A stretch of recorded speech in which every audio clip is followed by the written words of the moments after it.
Get celebs updates directly to your inbox. He is the hot favorite to win Best Actor at the Oscars, but Gary Oldman's shoo-in gong for Darkest Hour suddenly looks precarious, after his ex-wife accused him of ruining her life. Danya Fiorentino, 50, who alleged in court papers the actor hit her, also claims he excluded her from their children's lives, and now Gulliver, 20, and Charlie, 18, barely speak to her. The photographer said she spoke out in the wake of the Me Too campaign. "I feel as though he stole my children and destroyed my life," she added. The couple had a 4-year marriage blighted by addiction and alleged abuse. But it is the tip of the iceberg when it comes to Oldman's stormy relationship history. The 59-year-old met his first wife Leslie Munville during a play at London's Royal Court Theatre, and they married in 1987. The couple had son Alfie, now 28, but in 1989 Hollywood beckoned and Oldman left his wife and then 3-month-old child behind. Manville never discussed the split, but later said he was not the perfect parent he would have people believe. "He plays a small part, with the accent on the small, however much you might have read in the press about how wonderful a father he is," she said. Leslie may have been at home holding the baby, but Oldman's attention was clearly elsewhere after he met Uma Thurman. She was a fresh-faced 20-year-old and he a 30-year-old determined to get his big break. In early 1990 they were living together, and by October they were married. But it lasted just 11 months and she reportedly dumped him via a "Dear Gary" letter, saying he was impossible to live with. Thurman later said, "It takes a special kind of woman to put up with him." Oldman said simply, "You try living with an angel." He wasted little time before throwing himself into another intense relationship, with alcohol. His dad, Leonard, a welder, was an alcoholic, and Oldman has said his drinking problem felt like walking in my father's shoes. Leonard left the family home in New Cross, southeast London, when his son was just 7. His family were poor, but he managed to get himself into drama school and started his career in the West End. The actor got his big break in 1986 film Sid and Nancy, and in the early 1990s he raised his profile with roles in Bram Stoker's Dracula and JFK.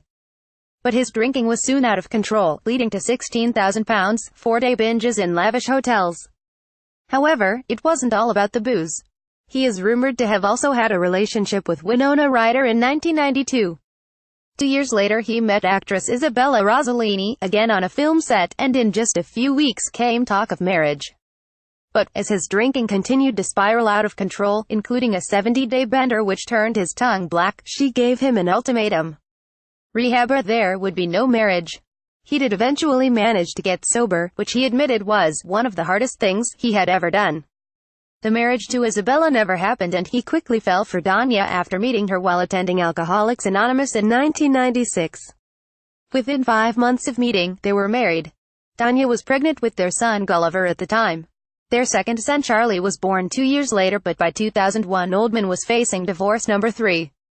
Danya claimed in legal papers at the time that Oldman hit her with a phone while she held their youngest son. She also said he blew money on hookers and drugs. Oldman vehemently denied the claims and said it was her addiction that made her an unfit mother. The judge awarded custody of their sons to Oldman, and he took a break from acting to bring them up. He started taking roles purely for money to support his family. Oldman said he told his manager, "I'd like to do the least amount of work for the most money." This is how he came to star in Harry Potter and the Dark Knight trilogy. For years he avoided serious romantic liaisons for the sake of his sons, but in 2008 came Mrs. Oldman No. 4. Jazz singer Alexandra Edinburgh was 20 years younger, and at the time the actor said, "I'm not proud, this is my 4th marriage. But this is a good one. Hopefully, my last one." That wasn't to be, and in 2015 she filed for divorce. Oldman later blamed their age gap. Meanwhile, on screen he continued to find success, but also controversy. In 2012 he was crowned highest-grossing screen actor in history, but he was forced to apologize in 2014 for defending Mel Gibson's anti-Semitic rant. Gibson had said, "Jews are responsible for all the wars in the world," in 2006. Oldman told magazine Gibson was in a town that's run by Jews. "He got drunk and said a few things, but we've all said those things," he continued. "We're all hypocrites." The controversy made the already famed shy star retreat from the limelight even further. But he still refused to give up on love and married for a 5th time last year to art curator Giselle Schmidt after meeting thanks to his love of photography. They live with Oldman's sons in Los Angeles. He now shuns the red carpet and is rarely seen at parties. If he scoops his first Oscar next month, it is likely his celebrations will take place at home with his wife and sons.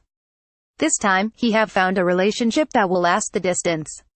"I don't think men really know what they're up to until they're 40, he has said, admitting love in later life is about being receptive to a different type of love. Surely different can only be a good thing, and perhaps Oldman's darkest hours are now behind him.